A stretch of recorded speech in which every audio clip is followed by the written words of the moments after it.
Hi, thanks for tuning into High on Horror. I'm Drew. And I'm John. This episode and every future episode is dedicated to the horror hounds and smokers out there who want to expand their knowledge of the genre and have a good time. Spark one up or pour yourself something, because today we're talking about the horror comedy Scare Package 2, Rad Chad's Revenge, which will be streaming on Shudder later this week. That is a mouthful. Yeah. So we're reviewing that today and more on High on Horror. Interviews, reviews, and the latest news all rolled into one. All right, man, so I see you over there sneaking hits. What are we smoking today? Look, I mean, you get in the bong, you get to take the first hit on air. I'll just take mine first. I got to make sure it ain't poisoned. Okay, yeah. And you're still here, so I guess I'm good. For now. I got some of that Lodi Dodi. Lodi Dodi? Lodi Dodi, bruh. Shit is 24% THC. Damn, the name. So, some more orange hairs.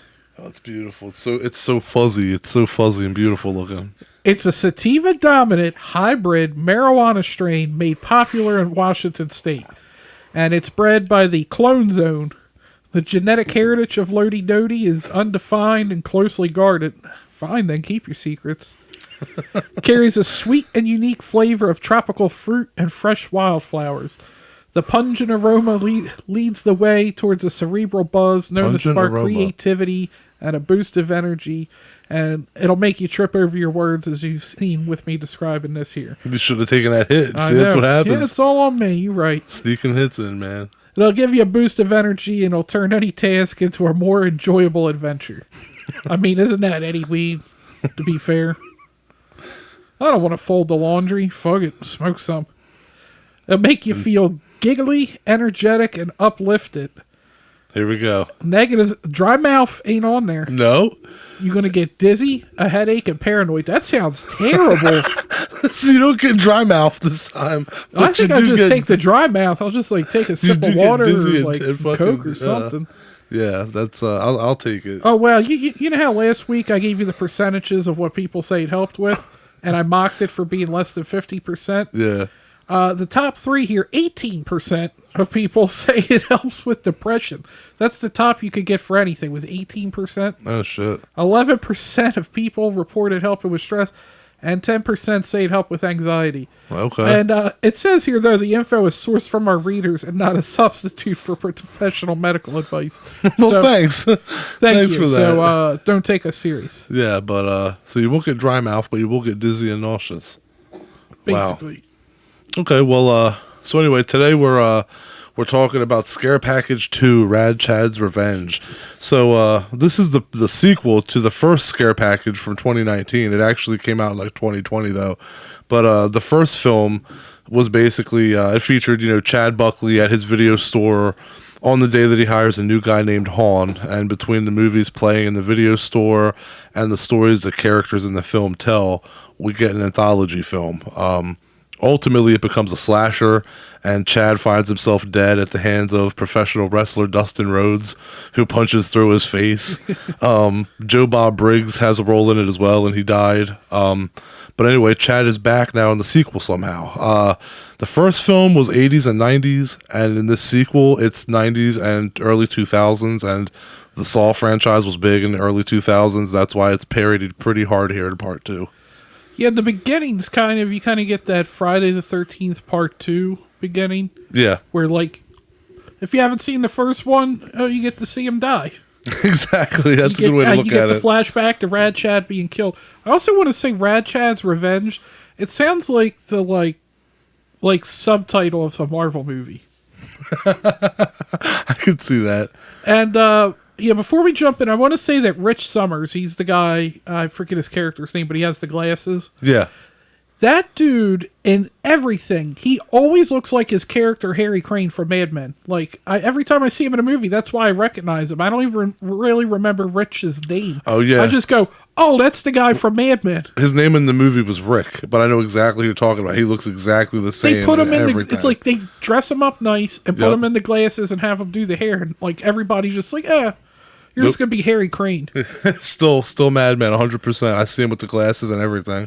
But Rad Chad has his funeral, and he talks to everybody through video. And that funeral video with the Adele stuff, that shit where he was like, "Thank you, Adele, for singing that." And then like that stuff was pretty good. And the coffin starts smoking. And what I like is it's not just horror movies they reference. They reference My Girl. The woman she goes up to the fucking coffin and she's like, "He can't see without his glasses." Dude, I didn't know that you've ever seen My Girl. I haven't, but I know that scene. I literally have a note written here to bring that up about the whole, like, the little girl, like, "Where's his glasses? He can't see without his glasses." That shit had me cracking up, dude. Yeah, I'm so glad that I'm not the only one that noticed that. I've never seen it, but it's just such a familiar scene. And, like, I mean, there's so many references to other horror movies. We're not even going to get through all of them. No, there's not a chance. I mean, the director, writer, and producer of the film, Aaron B. Kuntz, actually said that he just wanted to make a fun movie like the first. He said that during the pandemic, he just wanted to have fun, and I definitely think that this movie is a lot of fun. There's a lot of laugh-out-loud moments in this one. Yeah, I mean, I enjoyed it. It's not often like I chuckle out loud at a movie, and there was a couple parts that like I definitely just laughed at. Yeah. And so Rad Chad wants to play a game with them from beyond the grave. And so we have to watch video segments like you were talking about Saw. It's kind of almost like Saw meets VHS for the overall story. Yeah, they keep watching these VHS tapes, but then they progress through like Saw type stuff. Yeah, get to the next phase of the next puzzle and shit. Yeah. The first video segment was called Welcome to the 90s. Right, yeah. And it takes place on New Year's Eve in 1989. You have the final girls in one house, and the other house is the Sure to Die, or STD girls. And the final girls' house, you just have a nod to other final girls, and like the killer outside basically looks like Jason. Yeah, But, yeah. The final girl, I'm going to go down them. Ellen, obviously, Ellen Ripley. Mm-hmm. But they give little notes about each one. She likes cats, she loves big guns, and hates face huggers. And she had the same hair, the haircut and everything. And the suit. And there's a reference to aliens in the first scare package. There's like they kind of parody the whole like radar thing when the aliens are zooming in on them, and you hear like the little doot, doot, doot. So anyway, more alien references. And then you have Jenny after Jenny Field from the OG in the beginning of the second Friday the 13th. She's a summer camper, good with a wrench, and imposter mom. Imposter mom. And then we had Nancy after Nancy Thompson. This was one of the first ones that just made me laugh out loud. Never sleeps, never runs in the hallway, never follows her dreams. Drew over here dying. Look, it's looking like I picked a good strain this week. Eye on Horror cannot go toe-to-toe with this Lodi Dodi. Lodi Damn, Dodi. Washington State, what the fuck you doing? Lodi Dodi is fucking us up right now. And Sorry then, about that. then we have Sally after Sally Hardesty. Hates chainsaws, loves to scream, and a Texan. And then we meet the final and then we meet another final girl after our kind of Jason comes in, and they tell him to leave, and they find he stabbed Lori in the head. They didn't give any notes on her. I was interested to see what those would have been. Yeah. And then he kills Sally Black Christmas style. That shit was the fucking saran wrap. And it's done so, like, haphazardly. I'm sorry, I'm still over here trying to recover if you can't tell by my voice. Then one of the STD girls comes over, and her name is Buffy, after Buffy Summers. And she got notes, though. Favorite band, Slayer, good with steaks, and a real athlete. And then in that story, we have the final girls, because now it's the 90s. The final girls and the STD girls swap. Yeah, this was a good one. Again, right from the start, this movie's full of quotes and one-liners. Like, if you are a horror fan, you're going to notice all the little puns here and there, like, right away. Yeah, it's like, I was saying it was kind of like Scary Movie, but for the more, I hate to use the term hardcore horror fan, where it goes a little deeper than just surface references. Like there's Scary Movie movies. could appeal to everybody, but only the more knowledgeable horror fans would get the references in this movie. I totally get what you mean. There's some that are just blatant, but yeah. there's after the video, we come back to the room, and then we go back to our Saw type video, where he said they were poisoned. The one part it made me fucking die. This was the other one. It made me laugh out loud. Is that when you find out they all have poison, but it's like when they spit it out, it burns people. Yeah. And that one dude said, I gotta take a Brad Pitt. That cracked me up, yeah. I gotta take a Brad What the hell? I've never heard that. It's fucked up. And then the beer pong montage. That thing was amazing. Yes. Oh my, like rivals fucking beer fest. Dwight is easily my favorite character in the movie. Agreed. He fucking had me laughing the whole. Always saying something at the wrong time. That, I really feel like I was worried that it might be a spoiler, but I'll just say, because there's multiple ways that could go. At one point, he looks like Frank from another horror movie and stays that way the rest of the movie, and shit is just hilarious. When you first see him and just the way he's positioned, it's just perfect. It really is. Our second video was the night he came back again, part 6, the night she came back. And it's kind of like Halloween meets Scream. Yeah. That's a good way to look at it. I would agree with that. And then you have the Dr. Loomis character. If you think Dr. Loomis is over the top, Dr. Castle, which is obviously a Nick Castle, yeah, is just way more over the top. Like they do the whole is that the boogeyman? But not in the same way. Yeah. She asks a question, and then he just goes on like a monologue for 2 minutes. He's the incarnation of evil.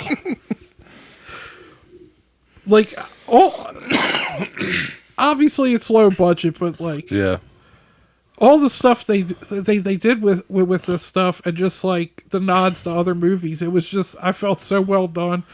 The actors just bought into the over the top nature of it. I agree. It's like Wayans. We just said it's better than well, not better than, but kind of more deeper than Scary Movie. But it has that Wayans brothers sense of humor where it's not some elite high end level sense of humor. Like this is dumb silly humor. This is if you just laughing at dumb shit and having a good time and relaxing, you're gonna enjoy this movie. If you're looking for groundbreaking, that's something that's going to shatter your world and make you think oh my god, it's the funniest thing I've ever seen. You're going to have to look somewhere else. Expecting Robert Eggers. Yeah. But no, this is a very fun movie. Very fun movie. Very the laughs are on point, and yeah, it's lighthearted, but at the same time, it's true to be in a horror movie. And third one we have is Special Edition, and this just felt like a combination of so many different TV-esque horror movies and stuff involved in it, and we got a sweet cameo from our favorite horror host, Joe Bob Briggs. Oh man, this one with the whole TV. Well, that's just it. Rad Chad's back, and now Joe Bob's back. How the fuck, right? And that one also made me laugh because you get Joe Bob. I don't want to ruin it for people, but you get Joe Bob doing a famous line from another horror movie. Yeah. And it just made me laugh. But everything was good. They had Poltergeist, Videodrome, when Freddy came out of the fucking TV and Dream Warriors. Yeah, oh my god, yeah, that shit was hilarious. That scene, and then, man, that Hellraiser worked in. Hellraiser was worked in, yeah. The projectile acid blood was probably my favorite part though. That was probably the thing I laughed at the hardest in the movie. Also the bees. Yeah, the bees was pretty good. Dwight was busy like a bee, so they want us to move around and dance a lot. And then I don't think it's working. He said, I just think they're getting angry. Yeah, and then the one woman, it was allergic. Oh yeah, that was rough. Yeah, some hereditary shit. Some hereditary. Some not shit. Hereditary was some cake.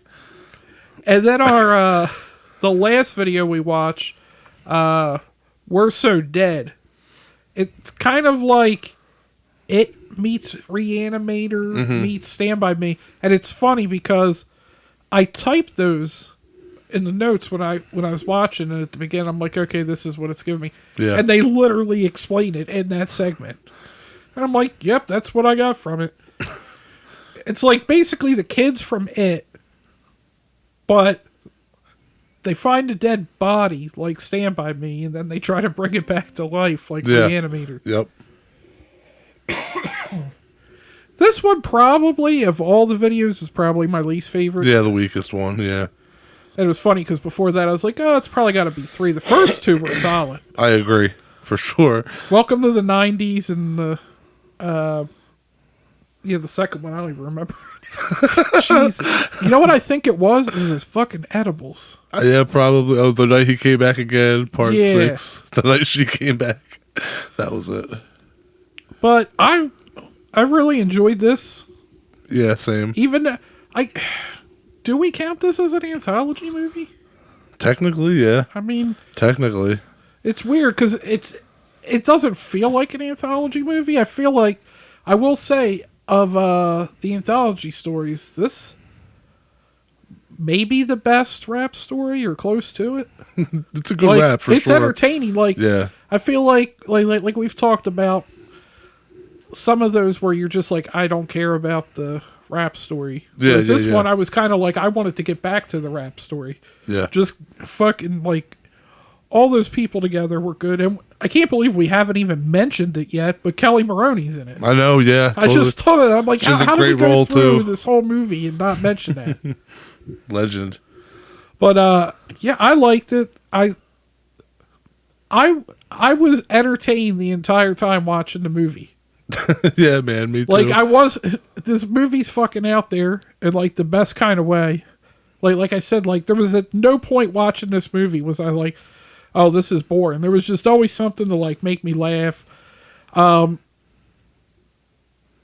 of the stories are stronger than others, I feel. I feel like the first half, the stories were really strong, and the last 2, the stories were kind of weak.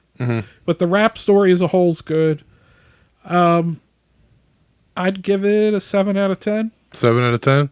Yeah, I was going to say that, I actually wasn't a fan of the first Scare Package movie. When Shudder sent us the screener for this one, I thought, I'm like, I don't know if that's even one that I'm going to bother watching. You know, like, I thought, like, do I even want to bother? But I'm glad I did, because this one actually is, like, to me, it's a lot better than the first one. It's scaled down. It's not as long. There's not as many stories. The first one kind of has a lot of stories. Yeah. It's not. There's not as many stories, so there's more focus on just like the less characters you get to focus in on and pay more attention to, get to know their sense of humor. So I liked this more than the first one, and I thought that the practical effects were awesome. The gore was over the top. It was badass. It was awesome. The puppet, the little Saw puppet wannabe shit was hilarious. Oh yeah, dude. There's just like I said. There's so much like shit and references that like there's literally I'm a head out moment.